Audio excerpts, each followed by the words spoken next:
from MLU headquarters in Philadelphia. This is Cleats and Cufflinks.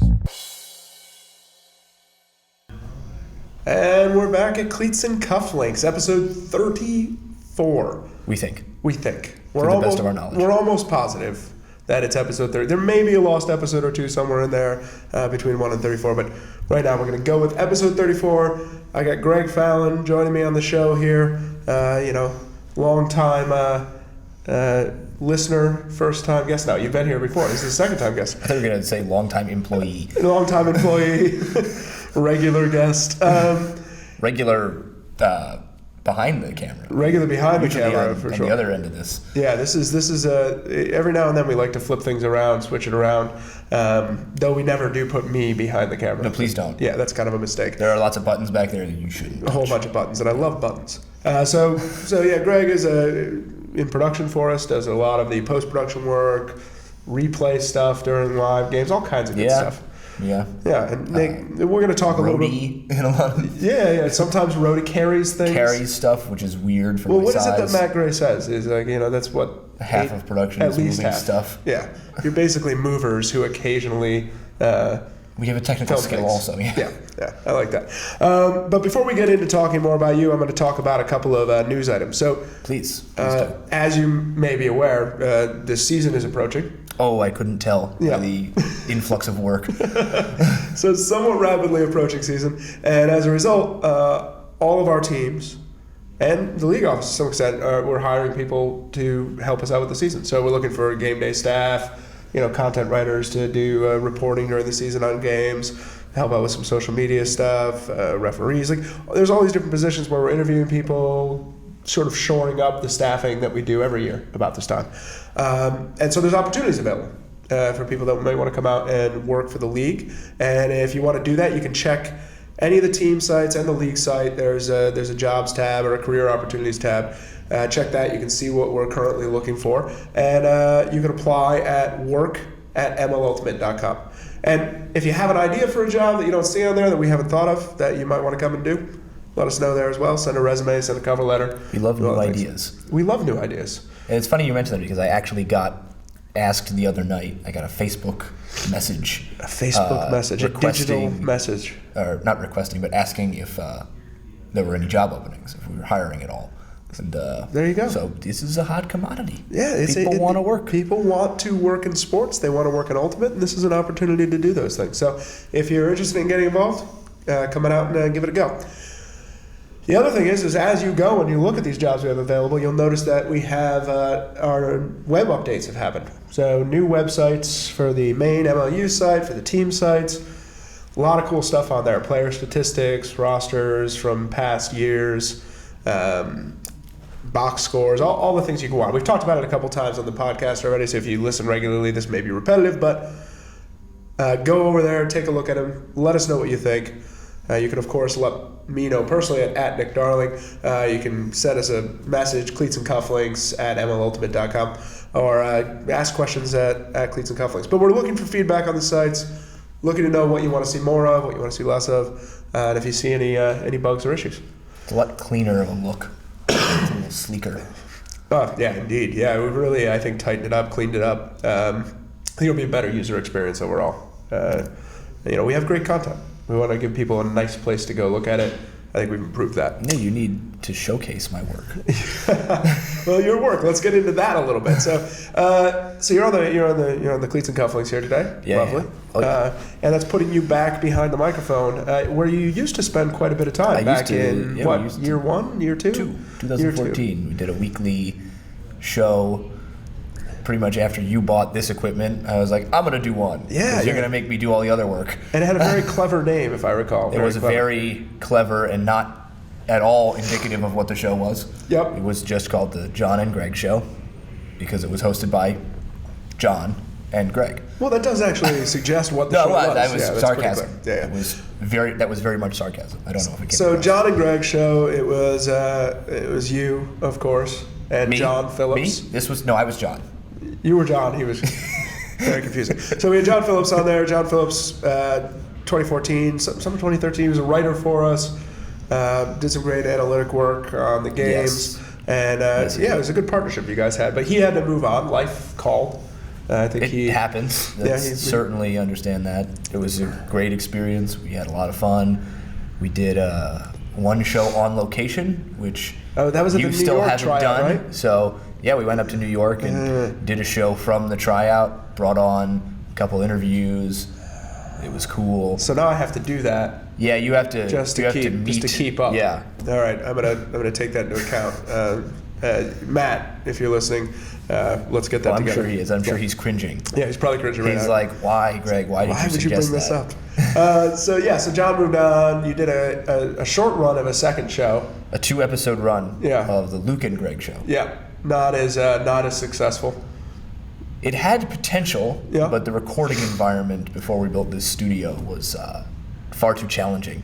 Yeah, how nice is this now? This is great. This is the real thing. There's doors. I asked you for these doors a long time ago. We got doors now? My desk used to be where that coffee pot is. Used to be my desk. Yeah. There used to be a wall here.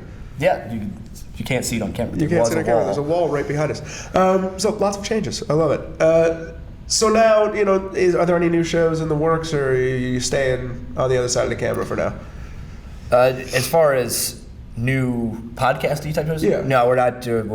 Nothing's in the works at the moment. Nothing where you're going to be the driving talent. This could be my only appearance on camera this year. I doubt that's true. We'll get you back out here.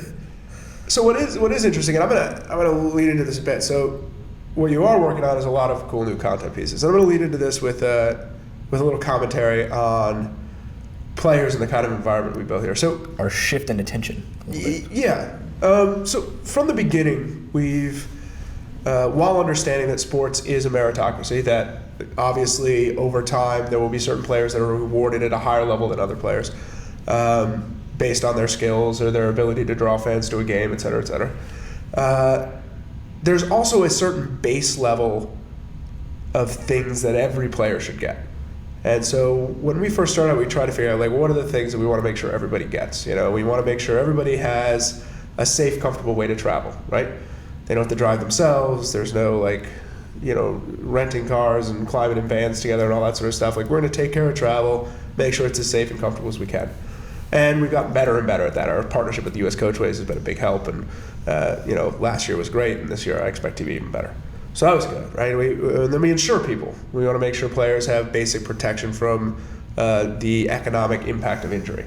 So we have insurance. If players get hurt on the field, we insure them and we take care of them. So we've helped people out with knee surgeries, shoulder surgeries, et cetera, et cetera. We provide all the uniform stuff, right? You don't have to pay for any of that. We give you your jerseys, your shorts, et cetera. Right? So this goes on, and we have these sort of levels that every player is going to get this, no matter what team you're on, no matter what, how many points you play, no matter what, right? The one piece in there, and this was, this has come up a couple times, was this kind of idea that the highlighting of players and the promotion of players and the exposure for players to fans, that there is a base level of that too that we should try to be accomplishing. Obviously, your stars, the people who are really making huge impacts on games, are going to get more attention. That goes without saying. But we should have the ability to highlight and to share stories from any player in the league, no matter what team they're on, no matter what coast they're on, no matter what. And this is the shift in focus that you've been paying attention to in the last month or two. We've really pushed to start integrating Skype into our workflow, which we had been hesitant to do in the past due to quality issues and lack of reliability, but now we've made a commitment to try to get it to work, and we've got a pretty good system down where we're bringing in, Skype calls, recording them, and pushing them into our content. And we have a couple of new series coming out that are based on that one that's already had a couple episodes released, and I'm sure we'll talk about that in a second, but we've really been able to interview a lot of people that we hadn't really known a lot about. Well, and there's a logistical issue, right? Yeah, people are far away. The West Coast is very far away. I live here. I don't live in Vancouver or Seattle or even Boston. We have about 30 to 35 players that are accessible to us at any given time in this area. And then we kind of just have waited until people have come into town. We've done a lot of interviews with Will Smolinski and Anthony Nunez when they come into town because they're not that far away. Right. But the West Coast has been a challenge, and now that we have a baseline ability to talk to anybody, we can share all those stories no matter who they come from or where they come from. So basically, we're talking about, the idea that covering teams in terms of getting interviews and individual conversations on the ground has been a challenge, right? Because teams are far away. We don't necessarily have the resources of the people on the ground to do that. Not that we aren't looking for them. So if anyone out there, if you're interested in doing video coverage of teams on the ground and you want to talk to us about how you might do that, totally happy to hear about that. Send an email. work@mlultimate.com, and we will pass that to the right person to get in touch with you, because we do still value that personal on the ground coverage. Like, if we can get cameras in places, that's great. But technology has given us an opportunity to sort of shortcut that, and using this sort of Skype setup that we've built to actually get interviews and conversations with people that we might not have been able to reach out before. And the other great thing about that is, like you said, it's a meritocracy. But in the past, it's been a meritocracy of what you've done before. Right. We would be able to plan to cover certain individuals who we already knew about. And now it's kind of a situation where we have the ability to cover people as they become relevant. We can react. Yes. We can react, and that's great. We're not exactly sure what the plan is to create content out of that, but it's exciting to have the ability. And it's not like we've revolutionized the universe. We just figured out how to use Skype, but we've made a commitment to trying to use this now. Yeah, no, I don't think it's not. This is stuff that people do, and but we haven't. And now introducing it, I think, is going to make a big difference in getting players the kind of exposure that we think they deserve. Yeah. For the type of work that they do, for how hard they work, and for the the skill that they have. And we've already uncovered a bunch of interesting stories from just the people we've already interviewed. Yeah, so we've done. Let's talk about this. Let's talk more specifics. We have one new show, one new kind of like series. That's already been released. That's already been released. Called it's a kind of a silly name, but I like it. It's called Disc and Dat. Yes, which was a little bit of disc, a little bit of dat. Fun fact was one of the original prototype names. Is that the right word? Yeah, it was a suggested name for the John and Greg show. I believe that was a Tom Levy suggestion. Tom Levy suggestion. And I kind of just... show, it's Disc and Dat. Yeah, we're talking about disc, a little bit of dat. Yeah. And I was making this series of trying to come up with a name for it, and I was like, well, it's pretty much exactly that. So we're going to use that name. I like it. But yeah, it's a new, just basic interview series where we're just talking to players, asking them kind of basic questions to start out with, and then we get into more specific stuff like, hey, this play happened, and what was that like? And then they start to tell us some really interesting stories that we hadn't even thought to ask about. Like in the first episode with Peter Woodside, we were asking him about the play where he broke his arms, and just like kind of the vibe of the season. And then he got into this story of that he went to Colombia with Rhino. Oh yeah. And the Colombians treated them like rock stars.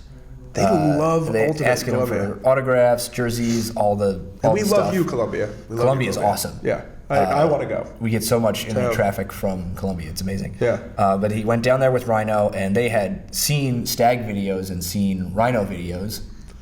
And Rhino being the Portland club team that feeds many of the Stags players into the Stags. They didn't realize that they were the same people. So they knew who Rhino was. They knew who the Stags were, but they didn't know that these players. Hit the microphone there. They didn't know that they were the same players. Yeah. And so when they found out that they're talking to Peter Woodside of the crazy block where he broke his arms, I'm like, oh my God, it's Peter Woodside. It's what a cool experience. Yeah, he said it was incredible, and I imagine that it was. And I think that this ties into the whole thing, right? The more we're able to share what these guys do and who these guys are, the more they're going to have those kinds of experiences, which are really cool. Yeah. I liked when he was talking in that video about sitting at home reading Reddit after the game, and he's in kind of a double cast. He can't and type. People on Reddit are yelling at him for playing injured. Yeah. But he didn't know he had broken anything at that point. That's one of the interesting things you learn. But he couldn't type back because both his arms were broken. He couldn't type back and respond to the Redditors. Yeah, that comment actually ends up in a different series.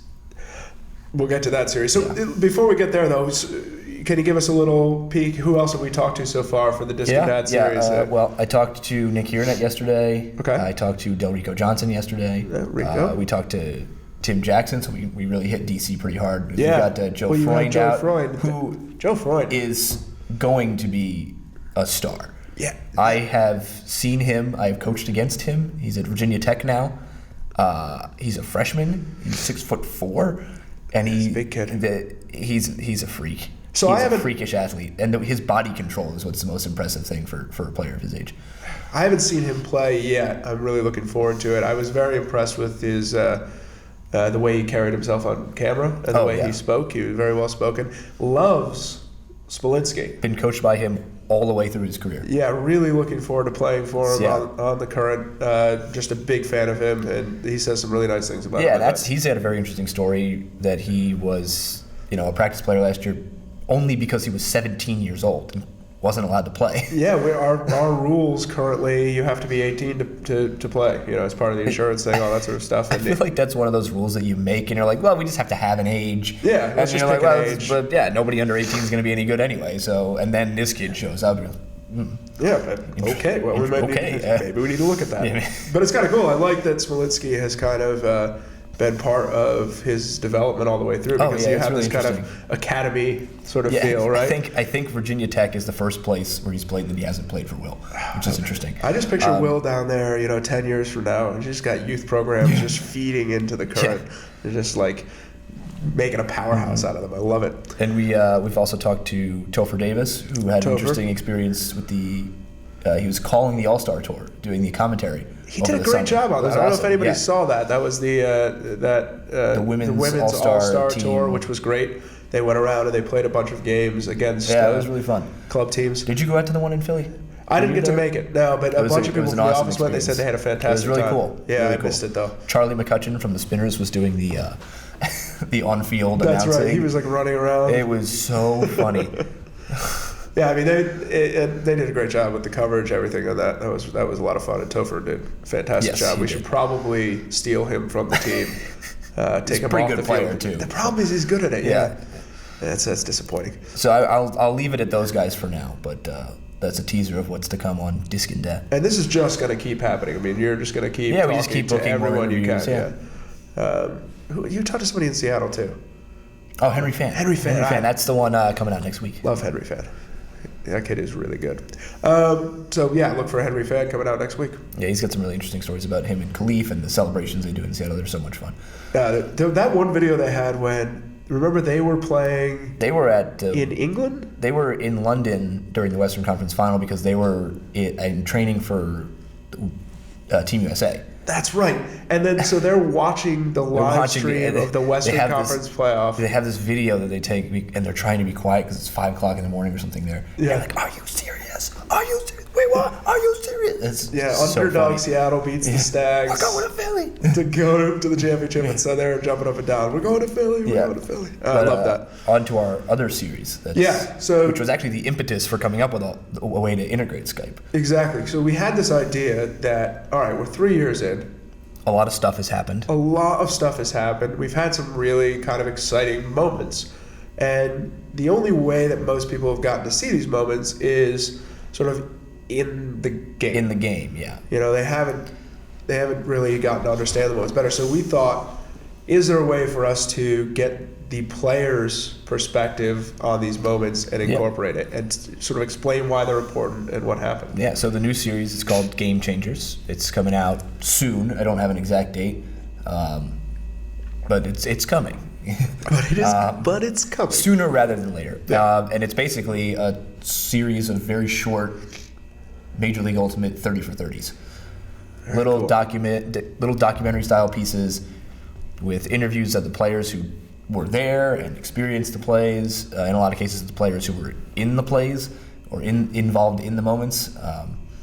So let's have some examples there. The first one's going to come out is Ben Fleming's chase down against Boston when he chases down Christian Foster. Oh, that in the first game in their first game of the year, double overtime. Yeah, it's a crazy block.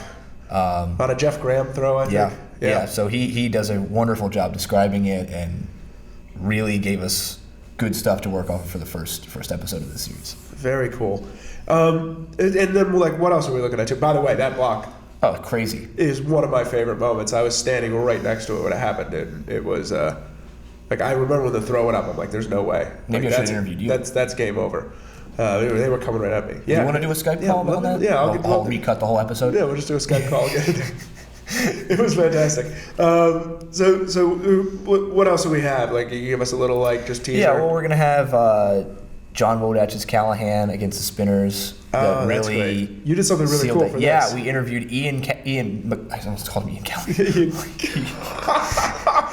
Ian McClellan, who threw the Callahan, unfortunately, and John Wodach, who caught the Callahan. So we have the differing perspectives. That's awesome. really cool. Ian was great about it. Gave some really great insight into the moment. He said one of his highlights of his career from college was catching a Callahan. And so it makes sense that one of the lowlights of his career is throwing one. You gotta have the highlights and the lowlights.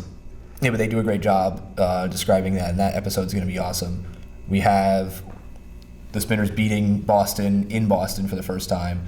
That was a big so you deal get for them them. on both spectrums. Yep.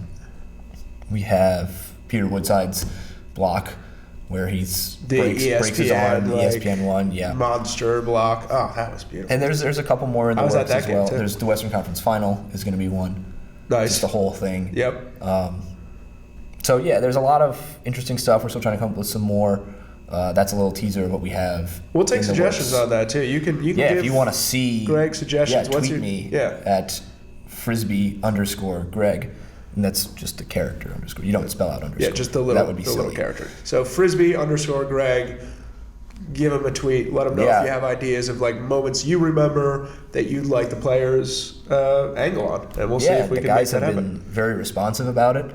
I think that's the thing. It's been awesome. Everybody's really, really into it. People like to talk about what they're doing, you know, and that's the great thing about both of these series and other stuff that we're going to start introducing is just giving people an opportunity.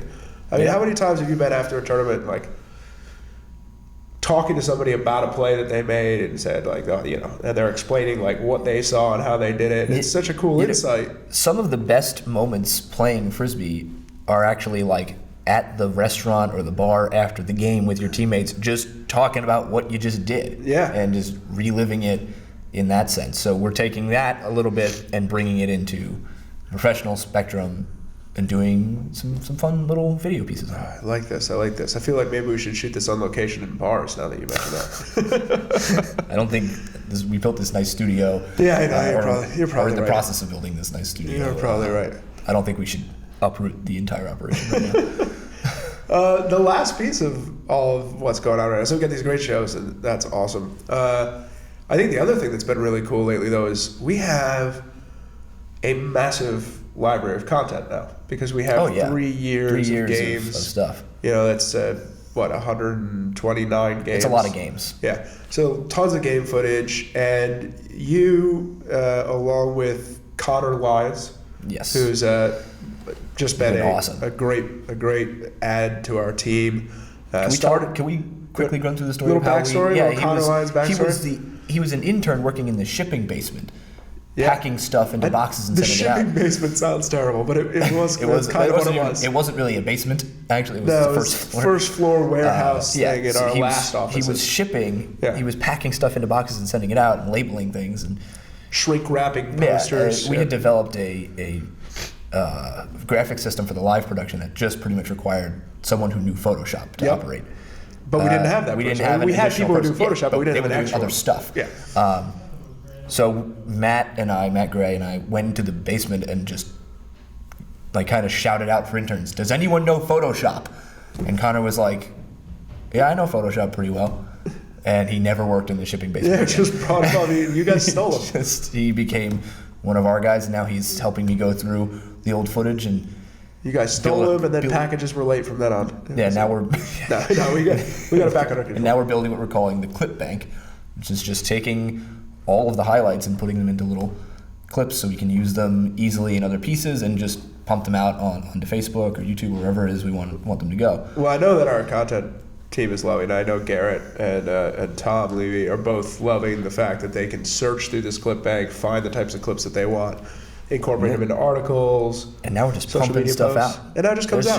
We're just reminding people that we're there in the off season, whereas it's a different focus this off season. And again, we're giving exposure to the players who deserve it, and we're trying to amplify their role here because, we worked really hard at the beginning to establish the MLU as a brand, and then we worked really hard to establish teams as brands, and now we need to work hard to establish players.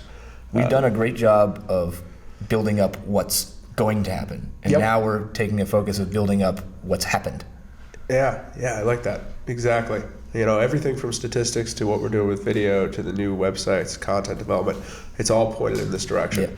The thing that I like about it, the thing that I'm interested in seeing in the long term is this is all applicable to other parts of the ultimate world too. So you, for instance, are coaching right now.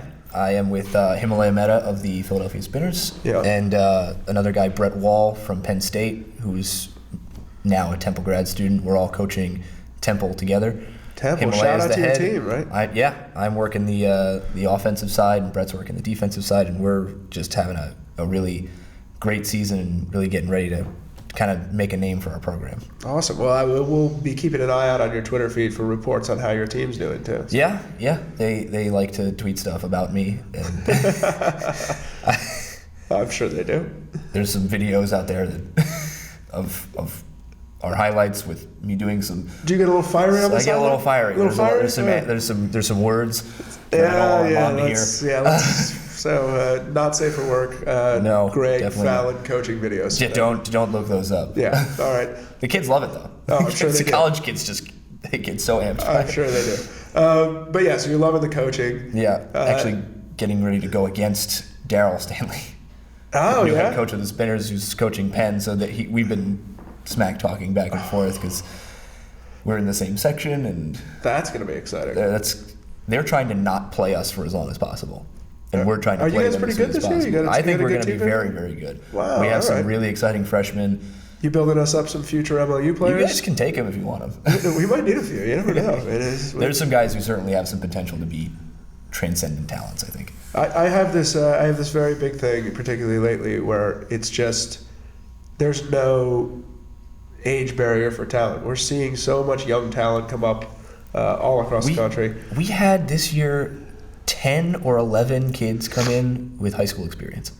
Yeah, what a game changer that's incredible. Becoming, right? We're going to see so much. The skill level is just going to jump and jump and jump. When I started playing in college, if you played even a game in high school, you were leaps and bounds ahead of everybody that you were going to be playing with. Now, we've had to tell kids that look, you're a freshman who has high school experience. You were really good in high school, but you're going to have to sit for a while here. You're not going to get. There's just no room for you right now. It's a massive change. When I played in college, which was a lot longer ago than you did. Oh, much longer. If you got to your first game, or your first tryout or whatever, and you knew how to throw a flick, you were light years ahead. They were like, "Oh, we got this great recruit." Now it's like, "Oh, we've got a guy who's got a pretty good flick, and this guy's he needs to work on his hucks." And, Yeah, the first 2 months of Syracuse Ultimate were just teaching people how to throw. Yeah, I mean, we still did that you still get a lot of great players that way. Sure, we have a lot of guys who are developing at a different rate, but are just really good athletes. You can always take a good athlete. No one's going to turn down a good athlete, no question about that. All right, well, hey, good luck with the coaching. Excited to see what Temple's able to do this year. Excited to see if you can beat the head coach of the Spinners at the college level. He's going down. They're going down. With your opportunity to talk some smack. Daryl's scared. He said he was scared. He's a little nervous. He said in front of you to me that he was scared. Yeah, he did say that. He's a little bit nervous. We'll see though. He's a tactician. He is a tactician. He might just be playing head games. Yeah, he might be messing with you. But thanks for coming on. If you want to get Greg, tell him what you think about what's going on the video side, the ideas that they're putting out. That's at Frisbee underscore Greg, Frisbee underscore Greg. And you can get me at Nick Darling. Tweet us at Cleats Cufflinks, or send us an email at cleatsandcufflinks@mlultimate.com. That's all the time we have for today. We'll see you next week on Cleats and Cufflinks.